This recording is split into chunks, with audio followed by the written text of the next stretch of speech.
F'opinjoni l-Qorti Ewropea tal-Ġustizzja l-Avukat Ġenerali tal-istess Qorti Tamara Capeta iddikjarat li deroga ta' Malta li tippermetti l-qbit ta' safar tal-għana tikser id-direttiva tal-safar tal-Unjoni Ewropea.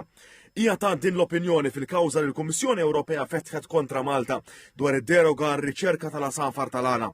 Fir-reazzjoni tagħha BirdLife Malta qalet li jagħti l-opinjoni tal-Avukat Ġenerali tal-Qorti Ewropea tal-Ġustizzja u żiedet li din tibgħat messaġġ ċar lil Malta li għandha twaqqaf l-insib. Hija ħeġġet ukoll lill-Gvern biex din is-sena ma jiftaħx staġun ieħor ta' insib qabel ma jkun hemm is-sentenza finali tal-Qorti Ewropea tal-Ġustizzja. Il-Gvern f'reazzjoni mill-Ministeru għal-Għawdex u l-Ippjanar qal li huwa nota tal-opinjoni tal-Avukat Ġenerali għalkemm iċċara li di ma torbox l-Qorti Ewropea tal-Ġustizzja u żied li s-sentenza finali se tingħata aktar tard. U għażiet li jinsab diżappuntat bil-konklużjoni tal-Avukat Ġenerali tal-Qorti Ewropea tal-Ġustizzja.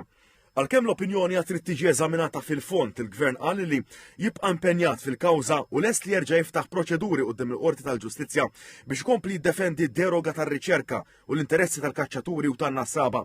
Qal li l-Gvern ta' Malta huwa konvint bl-argument li ressaq quddiem il-Qorti tal-Ġustizzja u għadu possibbli li l-Qorti tiddeċiedi favur Malta.